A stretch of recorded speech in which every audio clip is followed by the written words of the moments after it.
Hello, ladies and gentlemen. Marriage. Marriage. Who's excited to talk about marriage? Today, I would say I wanted to keep this pretty simple in the sense of hopefully you come away with one or two or three things that you can kind of implement through your own ideas. So, we're going to try to derive something from your own ideas, not necessarily my ideas, but I want to share kind of the principles and some main topic points. And then we can go into figuring for you, just coming intuitively to see where some of those ideas can be to enhance your relationship. I generally like to start these out with just a basic framework of something so that we can kind of sink our teeth into and build it off of. If you're in a marriage, then you know that there are ebbs and flows and ups and downs and various swings. And if you studied any of my 12 stages of healing in the past, you realize that there's times where we're suffering and times that we're pissed and polarized and times where we feel stuck and times that we're feeling courageous and setting new standards and feeling really empowered and preparing for a future. There's all of these myriad of experiences that we have, and they do flow. They do flow in relationships, but there's sometimes where it seems like the suffering or stuckness or disconnection can last for a prolonged period of time. The idea behind this, though, is I'm not judging where you're at. More so is like, what can we do for ourselves to stay in an energy rich, empowered state more of the time. So even if when we do go into different moments of disconnection or suffering, we have at least in the back of our minds a framework that we can pull off. So then when we're out of survival mode, we have something that we can think about and something that we can consider. So I want to introduce the 6 needs. Now, the 6 needs have been some of you, I've mentioned this before, the 6 needs, but I want to go over them again and their relevance to marriage. So we all have, through just being human, we have needs that need to be met. So we have the need for, let's see if this thing works. We have the need for certainty. We have the need for variety and novelty. We have the need for connection and getting love, not giving it, getting love. We have the need for significance, to feel special and important. If you're in a marriage, it's like feeling like you're being treated as the queen or as the king. Then we have the need for growth, and we have the need for contribution. Okay, so the need for certainty and control, the need for variety and novelty, the need for connection and getting love, the need for significance, the need for growth, and the need for contribution. These are fundamental needs of a human being. You can think of almost like Maslow's hierarchy of needs. And so as we go through these various needs, we want to, if we're in a relationship, we could take an approach to say a couple of things. Now, A, we have these needs. B, our partner has these needs. They do have the need for certainty and variety and novelty and connection and feeling significant, and they have the need for growth and contribution. Now, partly in relationships and marriage, we tend to label them. We tend to think, and I hear this constantly, like people in my practice even just saying, no, my husband would never go for this, or it's like, well, they do have a need for growth. They do have a need for connection. Maybe we haven't quite figured out what that leverage point would be, but they do have that need. So we tend to, in marriage, get into very rigid biases regarding our partners. And so we can't address all of those right now, but just to acknowledge that we do get into rigidity, but also at the same time to expand our mind to say, okay, even regardless of these rigidities or what I think they are, who I think they are, they have these 6 needs. And it's because who they are, they're not missing one of those needs. So they don't not have a need for connection, or they don't not have a need for variety. It's included in the human experience that these are needs. And so if we took that kind of for face value and then just suspended our biases about our partner for a second and asks questions like, in my marriage, out of 10, how much certainty do I get from this marriage? So, for example, if there was a previous cheating on, for example, well, maybe your certainty is wavering at a 3 out of 10. This is where part of the certainty comes from trust. And so maybe trust has been broken. Maybe there was promises and they're empty promises. I don't know what they are, but you want to kind of like mark for yourself in this relationship, how much certainty do I have out of 10? In this relationship, how much variety and energy and novelty do I have in this particular relationship? And just so you know, as a side note, as you move up the scale of these needs, you move from survival mode to more thrival mode. So there's like a scale in the nervous system that rises up. And so I won't go into depth about the nervous system, but there's an energy that moves through your system. And the more, it's almost like, in a sense, going from survival through the energy centers to thrival and contribution to other people. You're going from certainty and trying to control reality in a survival state up to the highest levels of contribution. So just know there's a scale through your nervous system that's functioning and a scale through energy that's functioning. So the first question is, how much certainty do I get from this relationship? So just rate that. Do you have a piece of paper in front of you? Because if you do that. Just rate it, or just in your mind, rate it. The second is, and this could be obviously for a partner or something like that too. In this relationship, how much variety do I get? How much novelty? How much spice do I get?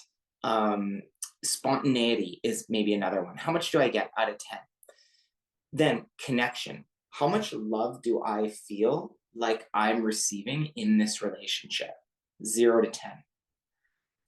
How significant do I feel in this relationship? How significant do I feel in this relationship? How significant do they have me feel in this relationship? And how significant do I feel in that relationship? So these are all ranked out of 10. How much growth do I get from this particular relationship and marriage? How much growth do I get out of 10? And contribution. How much do I feel like I'm actually contributing in this marriage? Contributing in terms of a selfless contribution. I'm just contributing to the marriage in and of itself, the quote unquote institution of marriage. I'm just contributing this amount out of 10 to this marriage. So certainty, variety, connection, significance, growth, and contribution. You have all those needs, and so do they. Okay, now if we build off of that,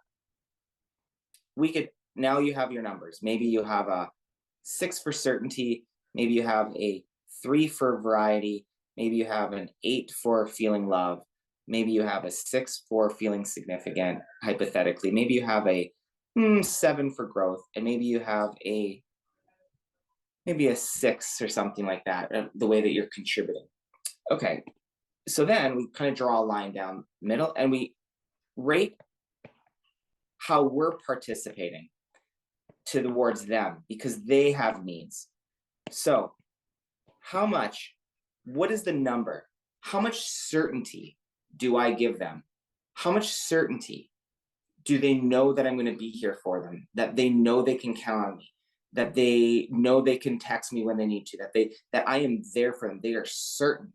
They are absolutely certain that, and they feel, and I have them and make them have them feel stable in the marriage. So what is that? How stable do you think it is? Do you fly off the handle constantly? Is that shake up?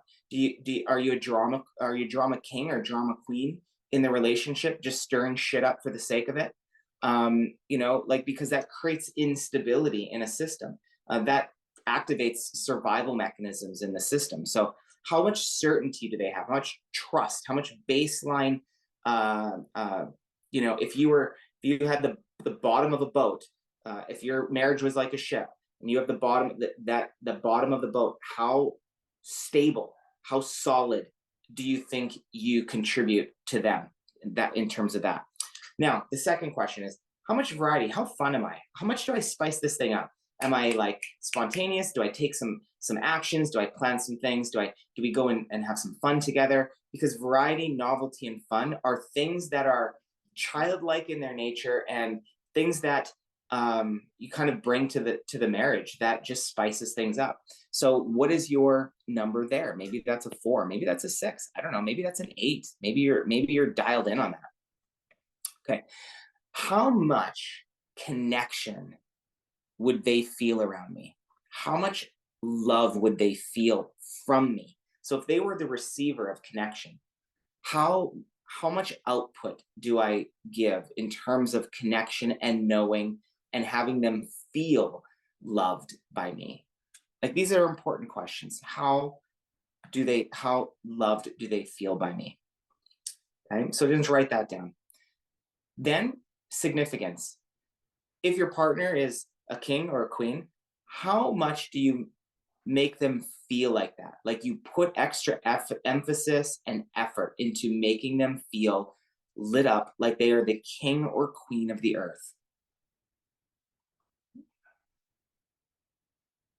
This one I find in marriages is a little slippery, because we oftentimes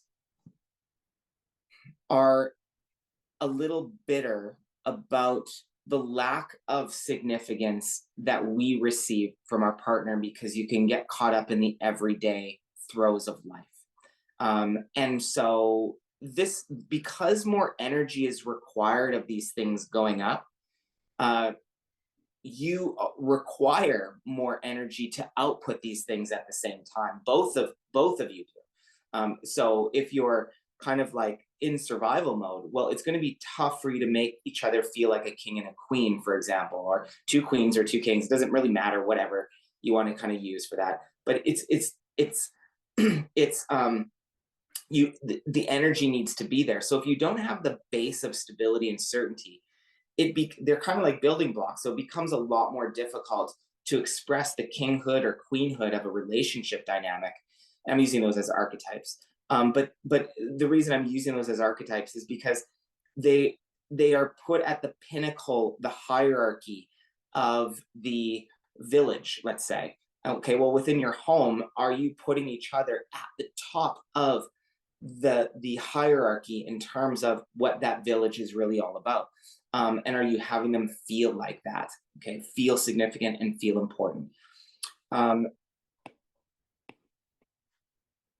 I watched, if you ever watched Magnolia, my wife Lee had me watch Magnolia. She loves Chip and Joanna Gaines. Anyways, one thing I did note, as they were working together, is that they had a fairly seemingly effortless way to kind of pump each other up. I'm so proud of you, Chip. I'm so proud of you, Joanna.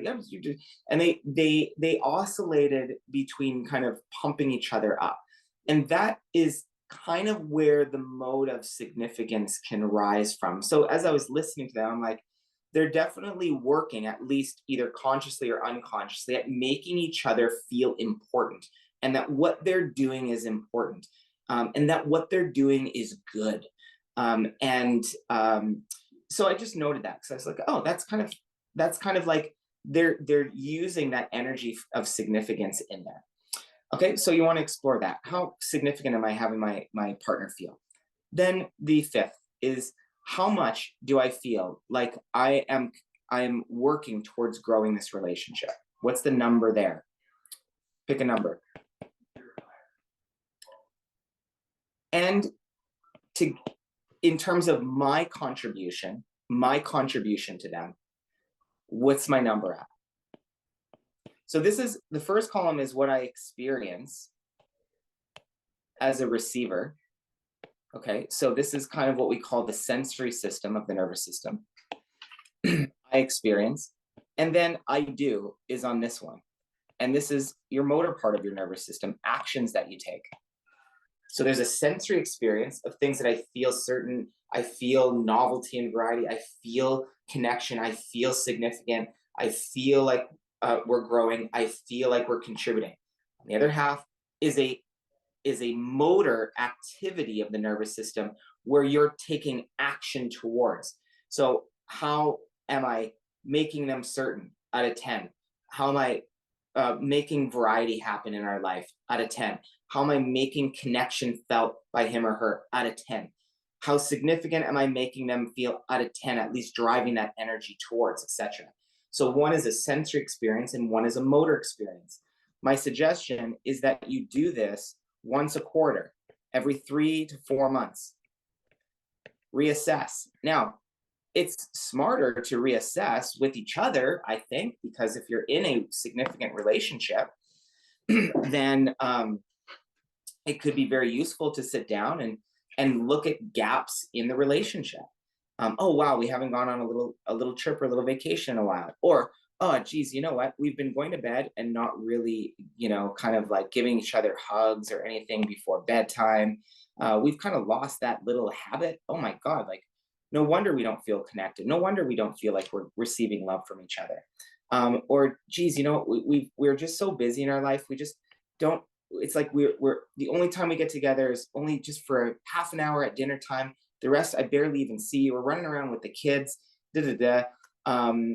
Or you're just busy with work, etc., and you're kind of running around and not having time to make each other feel significant and important and special.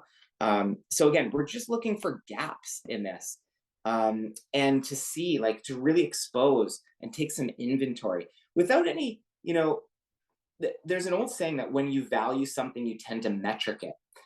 Meaning that if you value losing weight, you're going to kind of watch your weight. You're going to watch the scales. They encourage you to like at least metric it or maybe take some measurements periodically to see progress and improvements. Or if you're a business owner and you're looking at metrics in the business and in terms of your service or your finances, or whatever you value, there's an old saying, what doesn't get measured doesn't get managed. And this is a measurement tool for relationships, especially significant ones like a marriage, that you could measure performance. And it's just a simple scale out of 10 where you're measuring your performance, they're measuring their performance, you're measuring the performance of marriage as a whole. And then once you see gaps, then guess what you can do?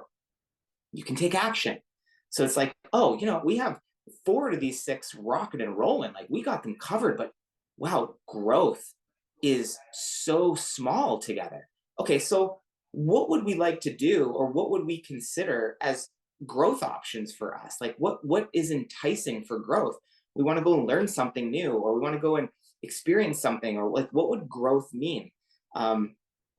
Or you can have a dialogue. One person says, I feel like 3 out of 10 significant. Another one says, I feel 7 out of 10 significant.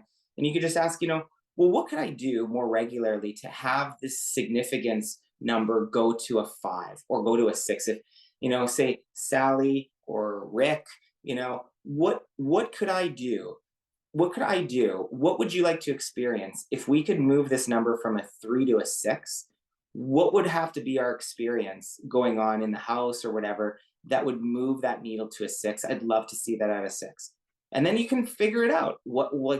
And then the lines of communication open and your needs communication open and you open up dialogue. And so these things, when you metric them, they provide an objective view as to how each other perceives things going, and also an objective way to begin the process of asking for what your needs are, or asking for how do I serve the other individual to have certain numbers rise up. So to me, just in summary, we have a sliding scale of energy in our relationships, both parties do. And depending on the amount of available energy, we're going to be able to access these different needs accordingly. Now, if one partner is really burnt out, we may be able to acknowledge that and say, this partner is really burnt out. They've had a tough time meeting some of these needs, and rearrange and reorganize your life accordingly. Or you just work directly on the needs and say, which number do I want to rise up? Let's say before the end of the year, which number could we get to rise up? And what do we need to do to get that number rising up? And all of a sudden you fill in an energetic gap in the relationship, in the marriage, that now feels more fulfilling because all of these needs, if you have these needs nailed down to a 6, 7, or 8 or up, the relationship will naturally feel fulfilling. If there's too many gaps, if there's a couple pieces that are below 5 or below 4 or below 3, those things are what we call energy poor, and they're not meeting needs, and they are life sucking, not life promoting. So they are modes of what we call entropy. Entropy is energy breakdown, versus negentropy, which is the reverse of that, which is a buildup of energy. And so by looking at these numbers, you're really showing the energy distribution of your marriage, the energy distribution of how you feel about each individual unit. So it's like an energy management in the marriage. And then once you do that, then we could just say, then how do we start to fill in the energy so that system feels more fulfilling? And this is it's difficult only in that you have to grab a sheet of paper with your partner. It's difficult only in writing 6 words and writing slash out of 10 for each of those and just sitting down and saying, let's just go through this. I assure you it will take under 10 minutes to do because there's already an intuition of what you need to know, or where you're at in terms of the number scale. So just as we head to kind of the conclusion of this particular topic, here's what I want you to do is pick one area that you know that you could improve upon in terms of where you might think that you haven't leveraged some of your energy. I don't really have them feel connected. I don't really have them feel significant. And maybe for you, not feeling significant or not feeling connected, maybe we could use that right now as a little bit of leverage to say, if you were to take that little bit of wounding and drive that energy and that need into the marriage, what would that look like? If you were feeling disconnected or less connection or unloved, what would have to take place for you to feel like you are driving that need back into the marriage? Or if you didn't feel significant, what would I have to do? Just pick 1, 2, or 3 things that I would have to do to drive that energy back into the marriage so that it goes from this entropic state inside my being towards I generate and I now start producing energy of that particular need and driving it through the marriage. Chances are you're not alone in this. Chances are if you're feeling insignificant, so is he or she, and vice versa. So the chances are probably pretty high that if you took where you feel the gap and you chose to commit to driving that more into the marriage, your marriage is going to grow because you're growing, you're feeling more fulfilled from within because you're driving energy back into the marriage. And that's free to do without any expectations of the partner receiving. So that would be contribution. You're going to contribute the needs back in a both selfless way in terms of not expecting a return, but a selfish way because it's actually going to have you feel more satisfied on the inside. It's going to have you lighting your system up in a higher degree. And in marriage, inevitably, there's always that reflex of like, but I want it back. But why should I do it all? What and there's like those little pieces of our mind that say that. And what I would say is, if you're married, A, you want to have an energized marriage. B, you're on this call, not them, which means that you have probably more available energy to make the change. So then C, it now becomes on you. Yes, there's going to be partners with more levels of awareness.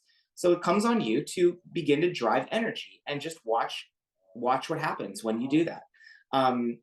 So that to me is kind of like a nutshell. So pick one of those that you feel like is lagging and just commit to one action step or 2 action steps that you know that you can take to begin to fill that gap in.